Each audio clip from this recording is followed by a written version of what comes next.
오늘 은혜 받으실 하나님의 말씀은 고린도 후서 7장 1절입니다. 한 절인데요. 고린도 후서 7장 1절입니다.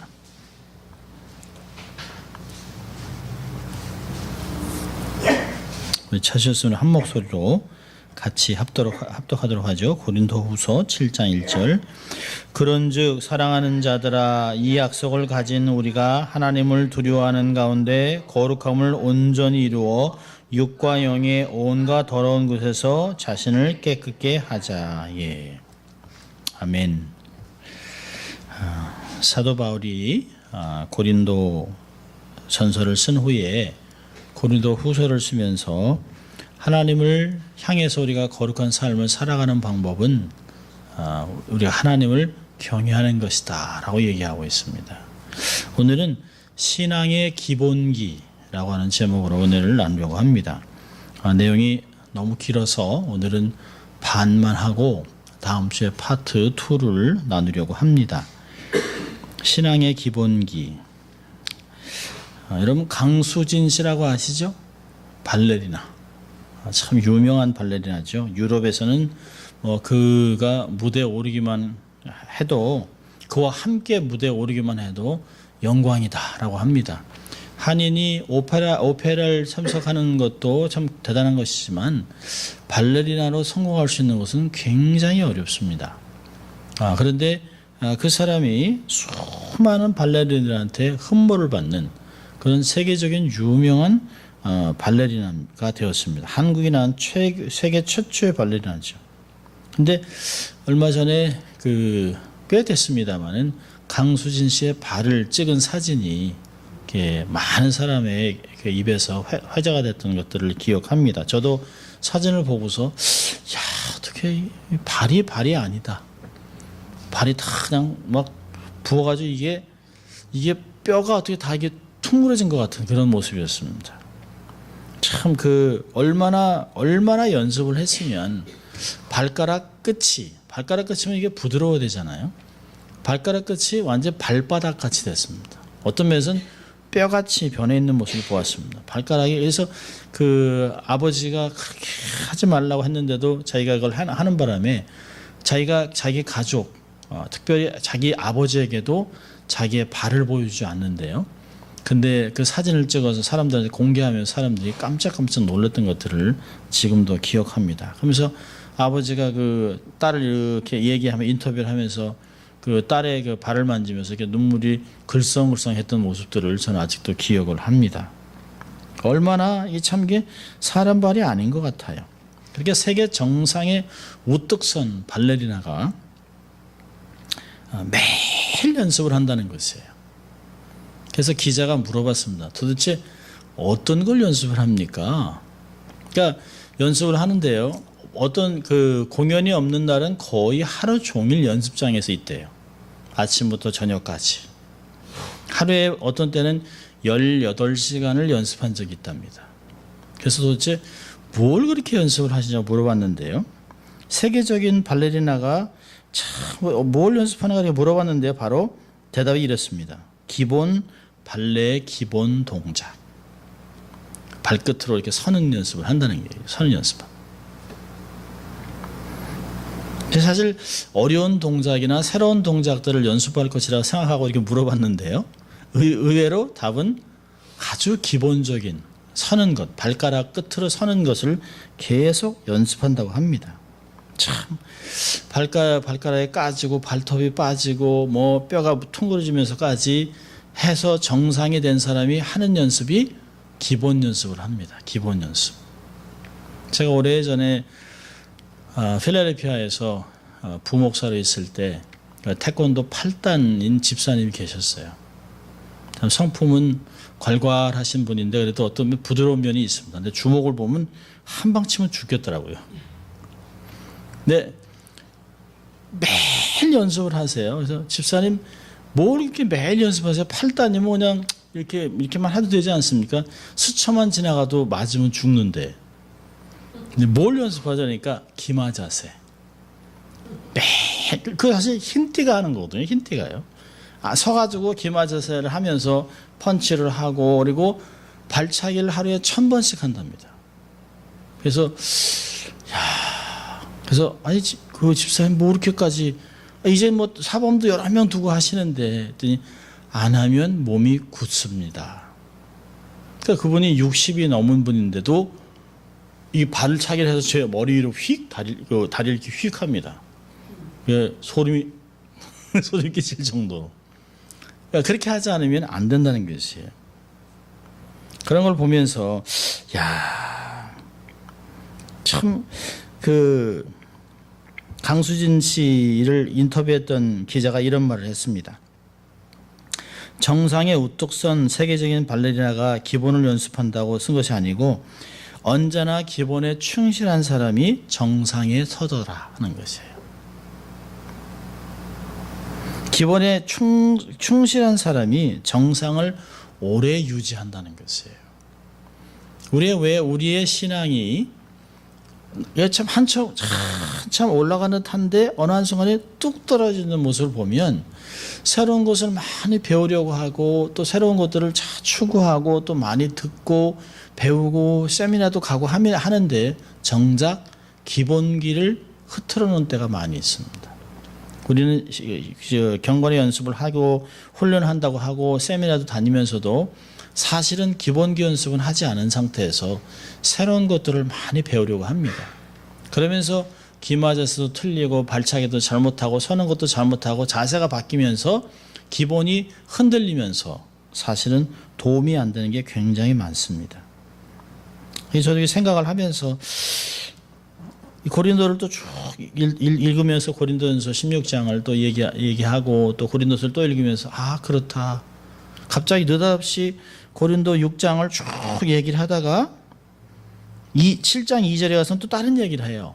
근데 7장 1절에 갑자기 탁 거기다 한 줄을 줘놓고 하나님을 두려함으로 하나님을 경외함으로 거룩을 세워야만 우리가 정말 깨끗하고 정직하고 정말 정결한 삶을 살 수 있다.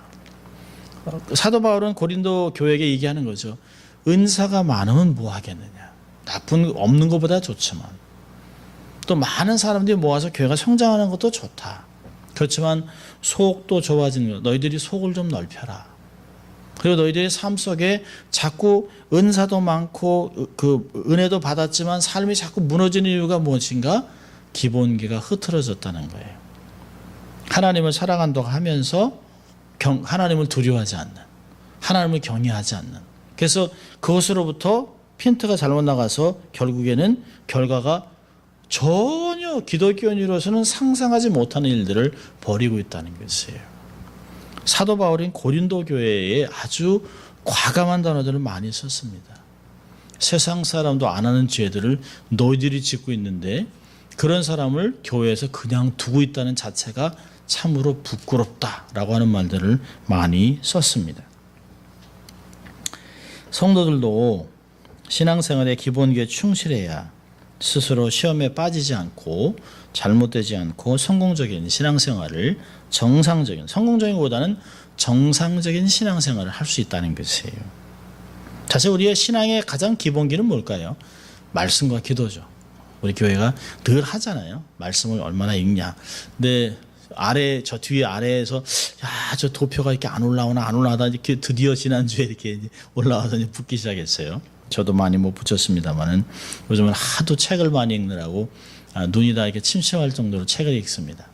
하루에 적어도 한 300에서 400페이지 읽어야 할 텐데라고 하는 이 마음이 부담감이 어제도 제 아내에게 300페이지 읽어야 되는데 못 읽어서 이렇게 마음이 찹찹하고 이렇게 막 마음이 우울하고 막 그랬었습니다. 오늘도 이제 그걸 메이크업 하려고 열심히 보다가 또 설교를 이렇게 다시 한번 이렇게 다듬고 하는 것들을 생각하면서 말씀을 역시 좋은 말씀들은 책에 있는 것이 아니라 성경에 관한 책이 아니라 성경 자체에 있다는 것이에요.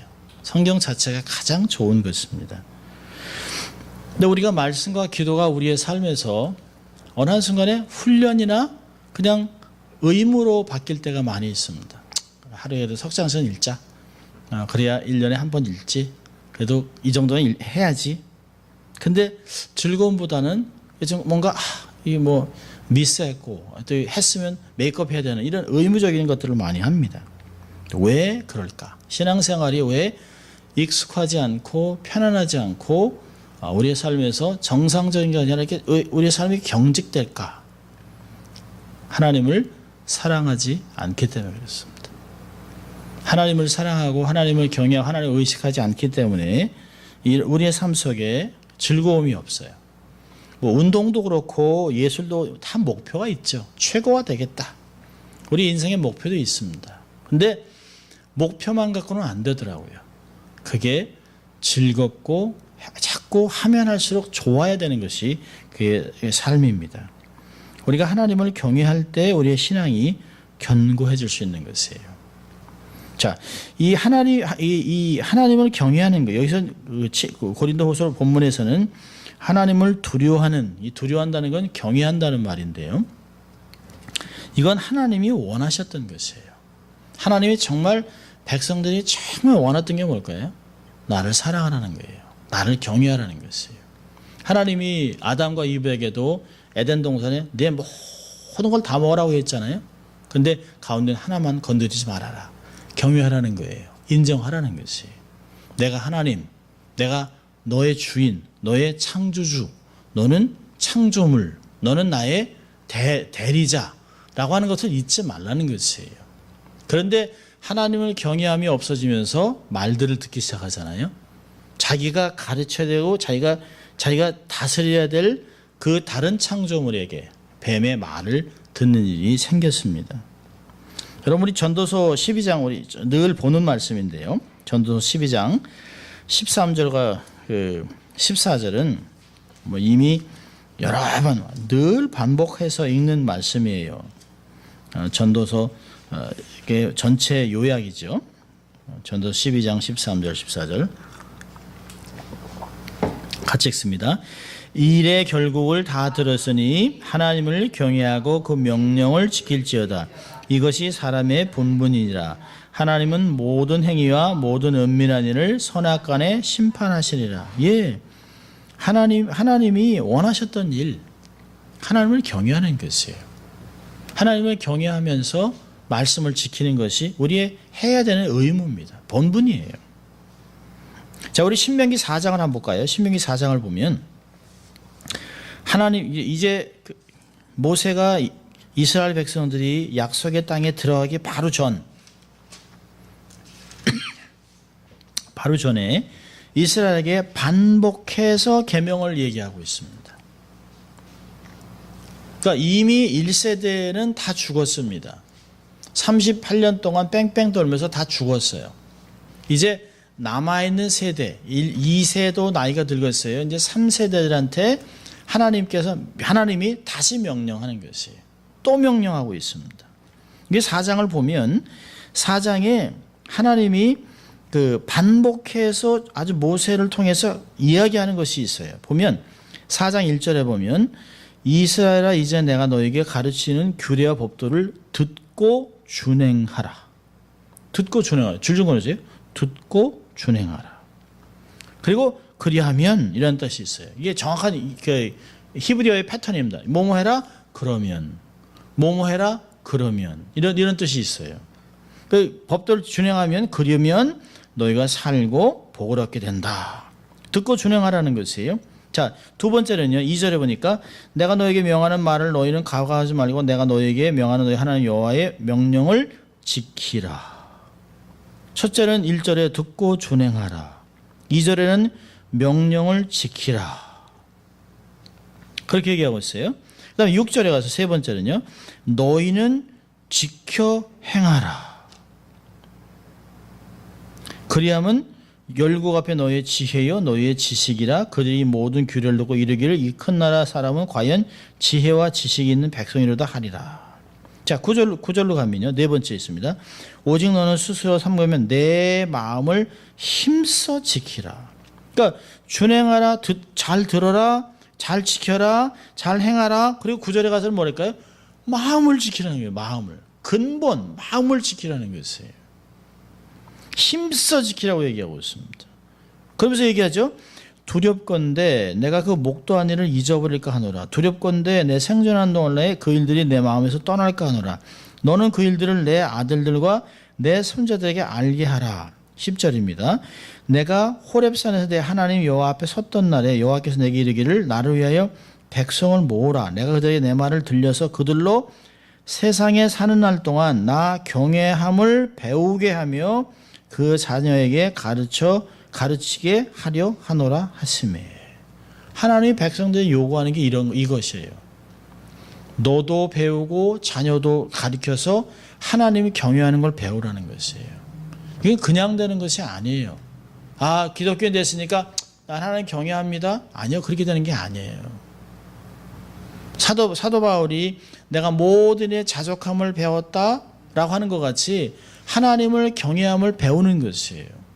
우리가 어릴 때부터 우리 아버지가 이렇게 하나님을 이렇게 섬기셨구나. 이렇게 예배를 이렇게 드리는 거구나. 성경을 이렇게 찾는 거구나. 성경 이렇게 신앙도 다 배우는 것이에요. 신앙의 가장 기본기도 배우는 것이에요. 여기서 얘기했습니다. 세상에 사는 동안 나 경외함을 배우게 하라는 것이에요. 그래서 그 자녀들에게 가르치게 하겠다라고 얘기하고 있습니다.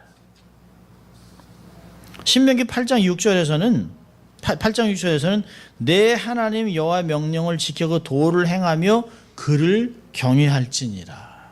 4장과 8장이 거의 비슷한 맥락으로 얘기하고 있습니다. 그래서 하나님이 이러이러한 복을 주실 텐데 너희들이 하나님 경외함을 잊어버리고 범죄하면 하나님이 그 땅에서 끊어버리겠다라고 하는 경계까지 하고 있는 것을 볼 수 있습니다. 자, 그렇다면 하나님 원하시는 건데요.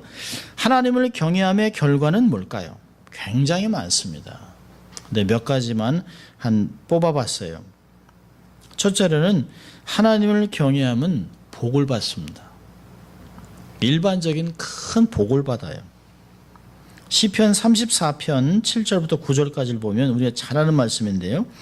여호와의 사자가 주를 경외한 자를 둘러 진치고 저희를 건지시는도다. 너희는 여호와의 선하심을 맛보아 알지어다. 그에게 피하는 자는 복이 있도다. 너희 성도들아 여호와를 경외하라. 저를 경외하는 자에게는 부족함이 없도다.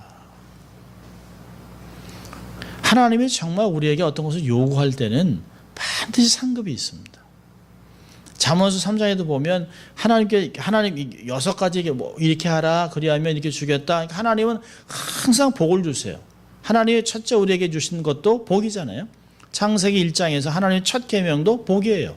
하나님이 복 주시며 가라사대 너희는 생육하고 번성하여 땅에 충만하라. 공중과 그 물에 있는 것을 다 다스리고 정복하라. 그런 복을 주셨어요. 하나님은 백성들을 축복하기를 원하시는 거죠. 그런데 하나님께서 늘 보실 때 어떤 것을 요구하는 건 뭐냐면 사랑하라는 것이에요. 내가 너의 하나님이 되자라고 하는 것이에요. 내가 너의 하나님됨을 잊지 말라고 하는 것입니다. 하나님을 늘 경외하라는 것이에요. 하나님을 경외하면 여호와의 사자가 다 보호해 주겠다는 것이에요. 그리고 필요한 모든 것을 다 주시되 좋은 것들이 부족함이 없어지겠다라고 하는 것들입니다. 근데 우리가 사실 이 말씀을 얼만큼 믿는지 모르지만 지금까지 우리가 삶을 살아온 것을 보면 정말 그런 것 같아요. 내가 하나님을 정말 부족한 가운데서 하나님을 믿고 하나님을 경외하고 인정해 드렸을 때 우리의 삶에 그래도 그나마 평탄했던 것을 기억합니다. 참 삶이 이렇게 업앤다운이 굉장히 많은 것 같았는데도요. 그 중에서도 하나님 우리의 삶을 늘 좋은 쪽으로 인도하셨던 것을 볼 수 있어요. 우리의 삶에서 어려움을 당했던 때가 언제일까요? 우리가 고집스럽게 내 방식대로 내 생각대로 내 경험대로 내 방향으로 틀었을 때 하나님이 당기는 힘이 컸기 때문에 아픈 것이에요. 하나님 우리를 그냥 두셨다면 우리 인생은 이미 끝날 수도 있겠죠. 여러분 시편 61편 5절을 보면 놀라운 말씀이 있습니다. 시편 61편 5절을 보면 이런 말씀이 있어요. 시편 61편 5절인데요. 같이 읽습니다. 하나님이여 내 소원을 들으시고 주의 이름을 경외하는 자의 얻을 기업을 내게 주셨나이다. 그렇죠. 하나님이 자기를 경외하는 자에게 주실 기업들이 있어요. 그리고 하나님을 경외하는 자에게 그 기업을 주신다는 것이에요. 여러분, 그 고린도 전서 2장 9절 10절에서는 우리의 귀로도 깨닫지 못하고 눈으로도 보지도 못하고 마음으로도 알지 못하는 그 모든 것들을 하나님이 다 준비하셨다는 것이에요. 자기를 사랑한 자들에게 모든 것을 다 준비하신 하나님 것들을 우리의 육연으로 못 보는 거예요. 귀로도 못 들어요. 느끼지 못해요. 그런데 성령의 도우심으로 다 계시함을 받는다고 얘기하고 있습니다. 그러니까 하나님은 우리에게 주실 것들이 다 있어요. 근데 이거는 그냥 받는 게 아니에요. 하나님을 경외하는 자에게 주는 기업들이 있습니다. 다 있어요. 다 있어요. 잠언서 22장 4절을 보면 겸손과 여호와를 경외함의 보응은 재물과 영광과 생명이라고 얘기하고 있습니다. 하나님 우리의 삶에 정말 중요한 것, 재물, 영광, 생명. 이 세 가지에서 가장 중요한 게 뭘까요? 생명입니다. 생명. 살아있지 않으면 아무것도 누릴 수가 없어요. 사실은 우리는 재물을 가장 크게 생각하는데 그렇지 않아요. 생명이 가장 크고 그 다음에 명예와 그 다음에 재물이 따라오는 것이에요. 하나님 이런 것들을 겸손하게 하나님을 경외하는 자에게 이런 것을 주시겠다고 약속하고 있습니다. 하나님을 경외함의 결과는 첫째는 복이 있어요. 둘째는요. 하나님을 경외함의 결과는 후손이 잘 됩니다. 후손이 복을 받아요. 시편 112편 1절과 2절을 보면 이런 말을 합니다. 할렐루야 여호와를 경외하며 그 계명을 크게 즐거워하는 자는 복이 있도다. 그 후손이 땅에서 강성하며 정직자의 후대가 복이 있다. 우리의 삶에서 가장 큰 것을 줄 수 있는, 유산으로 남길 수 있는 건 뭘까요? 재물이 아니에요. 하나님을 경외하는 것을 배워서 하나님의 복을 누릴 수 있는 그릇으로 만들어 놓는 것이에요. 우리는 비록 가난하고 부족하고 연약해도 우리의 자녀들을 복되게 할 수 있는 길은 돈을 많이 물려주는 게 아니에요. 그들을 어떻게든지 건강하게 만드는 그것이 아닙니다. 그들로 하여금 어떤 상황 속에서도 하나님을 경외함을 삶에서 가르치고 내가 하나님의 정직한 가운데서도 하나님의 경외함을 가르치면 그 아이들이 그릇이 돼서 우리 세대에 부어주신 것들을 다음 세대도 받게 된다는 것이에요. 자, 시편 128편을 보세요. 전체가 다 얘기합니다. 시편 128편은 가족 전체가 복을 받는 것을 얘기를 해요.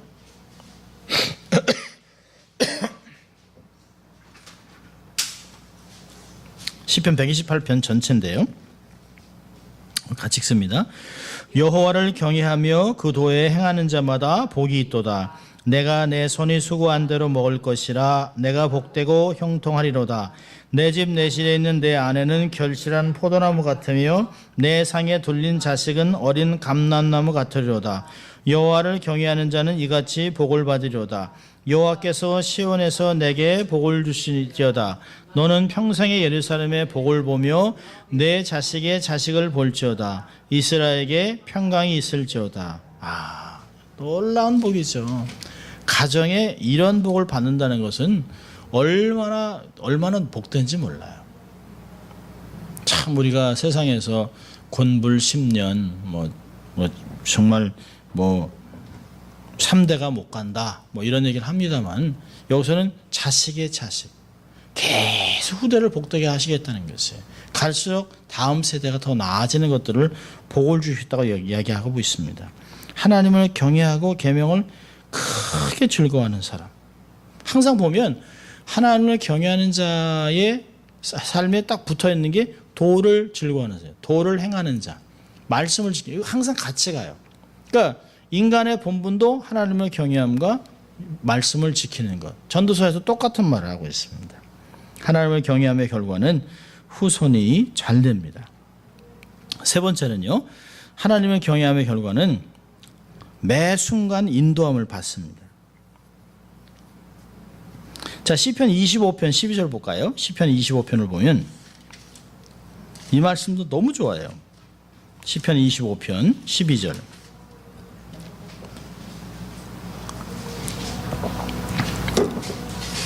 (25편 12절) 같이 읽습니다. 여호와를 경외하는 자 누구뇨? 그 택할 길을 저에게 가르치시로다. 예. 인도하겠다는 거지. 그의 택할 길. 우리는 사실 가끔 그러잖아요. 어디로 가야 될지, 뭘 해야 될지를 모를 때가 굉장히 많이 있어요. 미래를 안다면 무슨 걱정이 있겠어요. 나이가 80이 돼도 미래는 몰라요. 우리가 어떻게 해야 될지 몰라요. 누구를 언제 만날지, 어떤 일이 벌어질지 아무도 모르고 있습니다. 미국이 지금 어떤 상태로 변하고 있는지 아무도 몰라요. 엄청나게 변하고 있어요. 엄청나게요. 지금 미국 안에서 샤리아법을 통과시키느냐 안 통과시키느냐 지금 그러고 있잖아요. 이슬람버그라고 하는 것을 뉴욕에서는 지금 한 30에이커를 사가지고 그 안에 이슬람 사람들이 집단적으로 살면서 그 안에서 이슬람 법대로 살려고 합니다. 세상이 얼마나 변하는지 몰라요. 미국이 아니에요. 그런 나라를 좀 우리가 살아가고 있어요. 그러면서 이게 지금 어떻게 해야 되는지. UPS에서는 그 이디오피아에서 온 그 난민들이 하루에 5번씩 기도하겠다는 거예요. 그러니까 이게 일이 안 돼요. 지금 그래서 다 파이어 시켰습니다. 그러니까 막 라이엇이 막 일어납니다. 그러니까 그들을 엄청나게 몰래 받은 오바마 주지사, 그다음에 politically corrected, 정치적으로 그 정말 빌라도 같이 바른 걸 바르게 얘기하지 못한 사람들이 지금 엄청 어려움을 당하고 있어요. 우리는 정말 어떤 일을 택하는지 아무도 몰라요. 이 나라가 어떤 방향으로 가야 할지 몰라요. 하나님을 경외하는 자, 그 사람에게 하나님이 택할 길을 가르쳐 주겠다는 것이에요. 저는 이 말씀 갖고 기도합니다. 하나님, 트럼프 대통령과 정치인들에게 이들이 정말 택할 길을 가르쳐 주세요. 이 나라가 어떻게 세워졌는지, 한국도 마찬가지예요. 문재인 대통령이 세워진 후에 하나님 정말 문재인 대통령이 복수하거나 공격하는 것이 아니라 정말 자기가 하나님 앞에서 가야 될 길을 택하는 그런 사람이 되기를 바라는 것이에요. 잠언서 14장 12절을 보면 어떤 길은 사람 보기에 바르나 필경은 사망이에요. 괜찮은 것 같죠? 정치적으로 따라가면 좋은 것 같죠? 그렇지 않아요. 우리는 인생을 살아가면서 신기루를 쫓다가 탈진할 때가 많습니다. 그럴듯해 보여요. 이게 물 있는 거 좋은데 가면 아니에요. 그런 게 굉장히 많습니다. 아마 우리의 보기에 사망의 길이라고 있으면 그 길을 택하겠어요? 절대 안 택하죠. 그럴듯해 보이거든요. 그렇게 가면 복 받을 것 같거든요. 그걸로 가면 될 것 같거든요. 근데 그렇지 않아요. 하나님만 아세요. 예레미야 10장에서는 이런 얘기합니다. 23절에 인생의 길이 자기에게 있지 아니하며 걸음을 지도함이 걷는 자에게 있지 않다. 내 멋대로 걷는 것 같지만 그렇지 않아요. 조금 힘들어도 하나님이 걷게 하는 대로 걷는 게 가장 중요한 것입니다. 우리가 어린아이들 보면 이렇게 하면 자기 생각대로 이렇게 가려고 하죠. 그러면 거기 아니야 이렇게 틀어놓으면 고집스러운 아이는 또 그쪽으로 가려고 해요. 가다 넘어지고 부닥치고 다치고 고생은 자기가 하는 거예요. 근데 속은요 부모가 상하는 거죠. 순둥이 같이 잘 따라오면 얼마나 좋겠어요. 틀고 이렇게 해가지고 자기가 어려움하는 거죠. 사실은 작은 길도 그런데요. 걸음을 지도하는 분이 있어요. 우리의 삶의 걸음을, 우리의 인생을 지도하는 분이 있어요. 이쪽으로 가는 것이 좋다. 예수님이 요한복음 14장 6절에 오셔서 그러셨잖아요. 내가 길이요 진리요 생명이니 나를 맘지 않고는 아버지께로 올 자가 없다. 다른 길이 많은 게 아니다 라고 주님이 육신의 몸을 입고 오셔서 그렇게 말씀하셨어요. 잠언서 20장 24절은요 아주 재밌어요. 사람의 걸음은 여호와께로서 말미암나니 사람이 어찌 자기의 길을 알 수 있으랴. 아무도 몰라요. 사람 만나는 거 알 수 없어요. 저희도 이제 아이들 키우면서 좀 있으면 시집 가겠네, 좀 있으면 장가 가겠네 이렇게 하면서 아이고 저걸 누굴 만날고 그런 생각을 합니다. 어떤 직장을 갈까? 아무도 몰라요. 하나님만 아실 수 있습니다.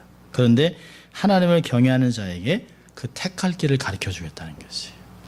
택할 길을 인도하면서 자 이쪽으로 야 내가 길이야 이쪽으로 와 이렇게 따라가게 해주신다는 것이에요. 얼마나 감사해요.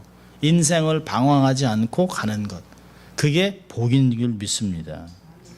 네 번째로는요, 하나님을 경외함의 결과는 장수함입니다. 오래 사는 것이에요. 잠언서 10장 27절 보니까 여호와를 경외하면 장수하느니라. 그러나 악인의 수명은 짧아지느니라. 요즘 가끔 그렇죠. 악인도 잘 오래 살더만요. 뭐 인삼도 먹고 뭐 녹용도 먹고 뭐 먹고 해서 100살까지 살 것 같지만 그렇지 않아요. 여기서 하나님이 얘기하는 장수는 특징은 뭘까요? 평안함입니다. 하나님이 이야기하시는 오래 사는 것은 평안함에 있어요. 사람이 아파도 마음이 평안하면 그 인생은 괜찮은 것이에요. 그런데요, 건강해서 나이가 80대서 돈도 많은데 걱정 근심으로 가득 차 있습니다. 그건 장수가 아니에요. 제가 어떤 참 돈 많은 그 부부를 만난 적이 있는데요. 너무너무 부자예요. 너무너무 부자예요. 그런데 자식들이 다 망가졌습니다. 하나는 거의, 둘 다 거의 마약으로 다 망가졌어요. 어려서부터 고등학생들한테 스포츠가 사주고 몰고 다니고 돈을 마음대로 주고 바빴으니까요. 그러니까 대리로 이렇게 돈을 줬어요. 그 돈으로 마약을 먹고 그리고 사고 치고 깜빵을 갔다 오고 그러면서 인생이 다 망가졌어요. 그래서 저한테 그래요. 목사님, 돈이 많으면 뭐합니까? 인생에 돈이 단 줄 알았습니다.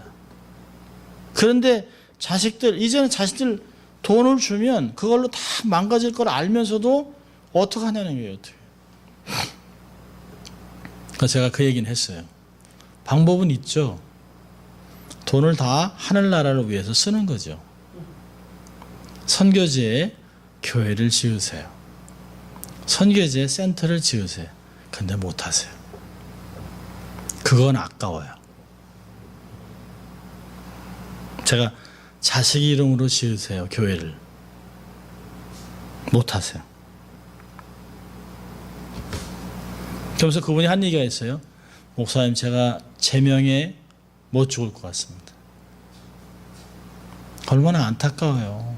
참 속상한 얘기죠.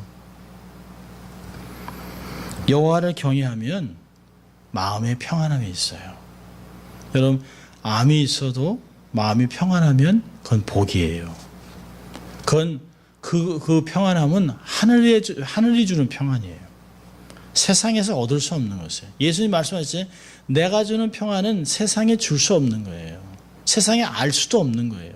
아니, 아픈데 세상 원망하고 답답해하고 해야 되는데 그렇지 않아요. 평안해요. 살아도 하나님 영광, 죽어도 하나님 영광. 사나 주나 다 주의 것이다라고 했던 사도 바울의 이야기를 생각하는 거예요. 죽으면 내가 평생 사랑했던 주님 만나니까 좋고, 남아있으면 이 땅에서 주의 일을 할 수 있으니까 좋고, 마음이 그러니까 평안한 거예요. 평안한 거예요.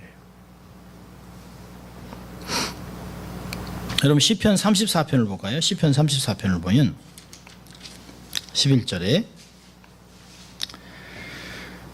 다윗이 이런 얘기를 합니다. 너희 소자들아 와서 내게 들으라. 내가 여호와를 경외함을 너에게 가르치려다. 생명을 사모하고 장수하여 복받기를 원하는 사람이 누구냐? 그러면서 그런 사람이 뭐뭘 해야 되냐라고 하는 걸 얘기를 합니다. 참 좋은 이야기 중에 하나인데요. 15절까지 보면 혀를 악에서 금하라. 내 입술을 괴사한 말에서 금하라고 얘기했습니다. 악을 버리고 선을 행하며 화평을 쫓아 따를지어다. 여호와의 눈은 의인을 향하시고 그 귀는 저의 부르짖음에 기울이시도다. 정말 평안한 가운데 장수하기를 원하면 하나님을 경외하는데, 하나님을 경외하는 방법이 뭐예요? 악에서 떠나고 거짓을 말하지 말고 정직하게 행하는 것, 이런 것들을 얘기하고 있습니다. 자, 그렇다면 후대의 여호와를 경외하고 가르치고 선언하고 있는 경외함의 결과를 쭉 나열했습니다. 뭐 더 많아요. 사실 하나님을 경외하는 것은 굉장히 많습니다. 근데 하나님을 경외함이란 뭐냐는 것이에요. 그럼 하나님의 경외함이 뭘까요? 하나님을 경외한다는 것은 첫째로 하나님을 의식하고 사는 거예요. 잠언서 3장 5절과 6절에 하셨잖아요. 내 명철을 의지하지 말고 범사에 여호와를 인정하라. 그리하면 내 갈 길을 지도하시리라. 매사에 하나님을 인정하는 거예요. 하나님 살아계신다. 비즈니스 할 때도, 직장에서도, 가정에서도, 교회에서도 어디든 간에 하나님이 불꽃 같은 눈으로 나를 보고 계신다. 두려워하는 것이 아니에요. 하나님과 동행하는 삶입니다. 에녹의 삶이 그랬잖아요. 창세기 5장 24절에 하나님과 동행하는 삶을, 하나님을 의식하는 삶이라고 얘기합니다. 그러니까 하나님을 경외한다는 것은 거룩하신 하나님으로 믿는다는 걸 의미하는 거예요. 그렇게 하나님을 알고 있을 때 하나님을 경외하는 마음을 가지게 되는 것이죠. 근데 우리는 하나님을 의식하기보다는 우리의 마음과 욕망의 귀를 기울이며 살 때가 너무 많아요. 번잡하고 방향성을 잡기가 참 어려워집니다. 마음에는 하나님 인정한다고 하죠. 그러나 삶을 보면 하나님을 인정하는 건 아닌 것 같아요.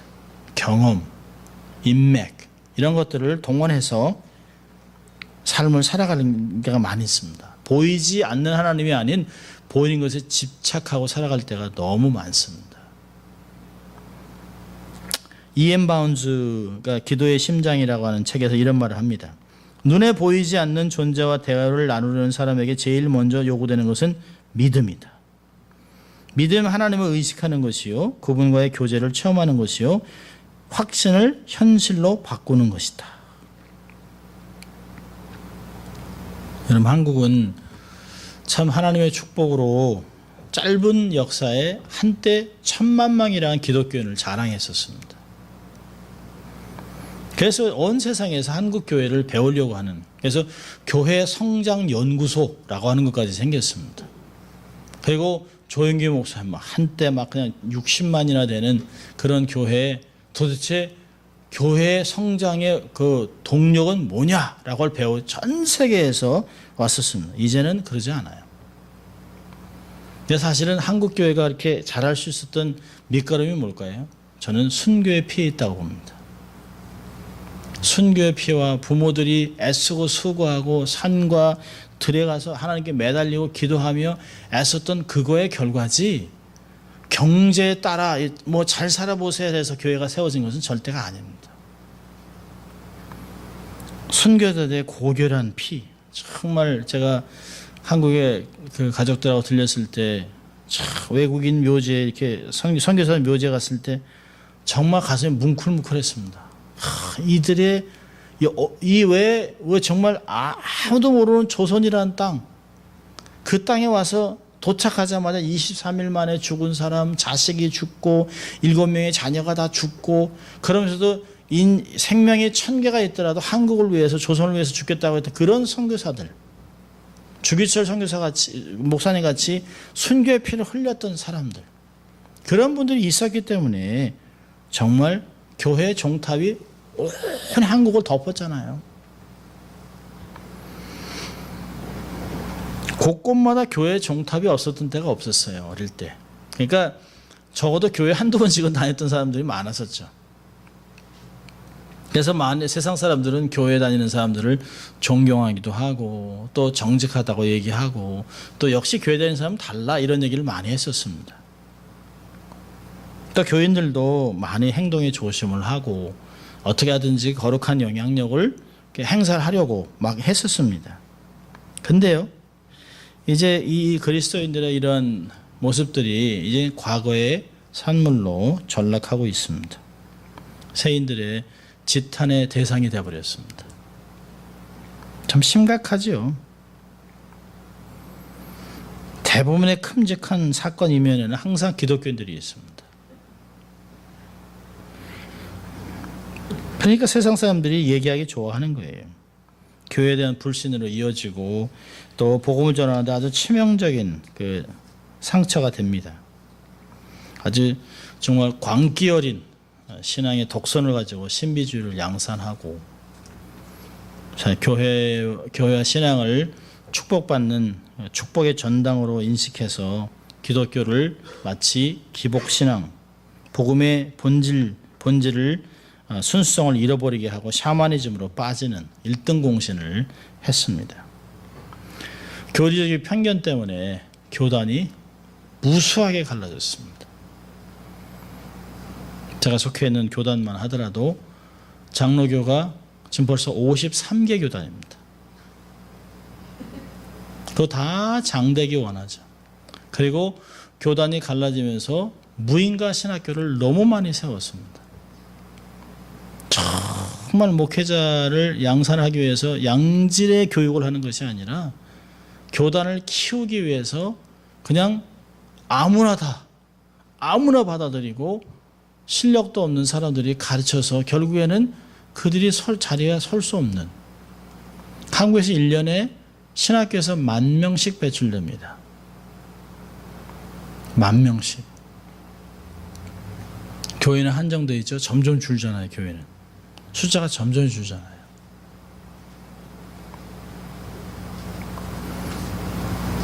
그래서 교회에 갈 데가 없어서 당구장에서 그 전도사들이 모여 있으면서 어느 교회가 좋다더라 이런 얘기를 한답니다.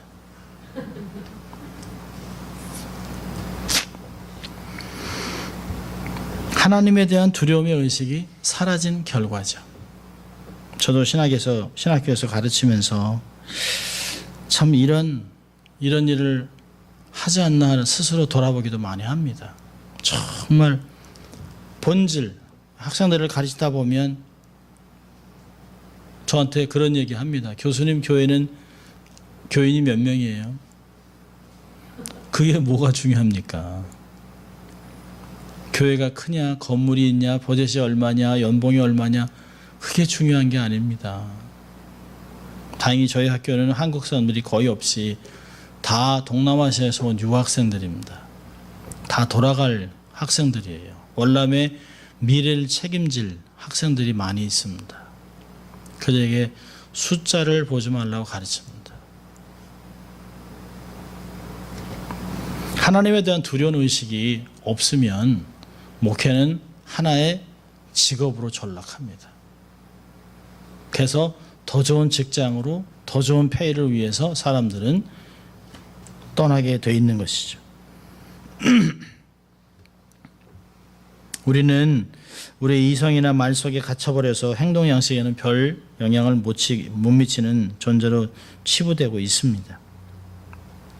앞으로 한국교회 앞날은 더욱 혼란스러울 것이에요.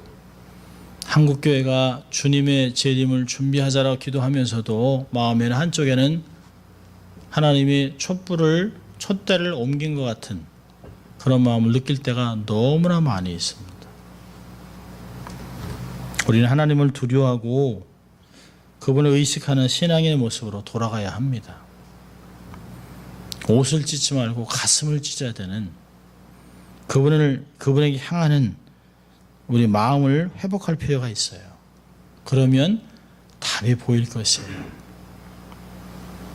오늘은 여기까지밖에 못하겠네요. 정말 하나님을 경외하는 게 뭔지 생각하는 몇 주의 시간이 됐으면 좋겠어요. 나는 정말 내가 마음을 어디에 두고 있나? 나의 기본기는 정말 철저하게 다져져 있나? 난 정말 하나님을 경험하고 있나? 경외하고 있나? 하나님을 의식하고 있나? 내가 매일 의식하고 있는 것이 뭔가? 내 생각에서 가장 많이 자리 잡고 있는 게 뭔지를 보면 내 신앙의 어떤 부분을 알 수가 있습니다. 오늘도 기억하세요. 하나님이 원하는 게 당신을 경외하는 거예요. 그리고 그 경외함을 자녀들에게 가르치라고 얘기합니다. 그리고 하나님은 그 경외함에 대한 축복을 너무나 많이 준비해 놓으셨어요. 그리고 그것을 너는 내게 부르짖으라. 그럼 내가 너에게 응답하겠다. 크고 비밀한 것을 알려주겠다. 구하면 얻고 찾으면 찾고 두드리면 문을 열어줄게 라고 하는 말을 얼마나 많이 하셨는지 몰라요. 그러면서 하나님을 경외하는 것, 그것은 그분을 의식하고 살아가는 신전의식으로 삶을 살아가는 것입니다. 한 주간을 하나님 생각하고 하나님이 나와 함께한다 라고 생각하며 한 주간을 살아가는 우리가 될 수 있기를 바랍니다. 기도하겠습니다. 하나님 감사합니다. 오늘은 말씀을 근거로 신앙의 기본기라고 하는 부분을 보았습니다. 사도 바울이 고린도 교회에게 은사도 많고 말씀도 많이 받고 또 교회도 크고 성장하며 사람도 모이고 그런 교회지만 본질을 잃어버린 교회에게 사도 바울이 경고합니다. 하나님을 경외함으로 하나님을 두려워함으로 거룩함을 세우고 그것으로 정직하고 깨끗한 정결한 삶을 살라고 명령합니다. 하나님, 우리가 그런 말씀을 받아들여서 하나님을 의식하고 하나님을 사랑하고 하나님을 경외하는 저희들 될 수 있도록 하나님 축복하여 주시옵소서. 감사하고 예수님 이름으로 기도합니다. 아멘.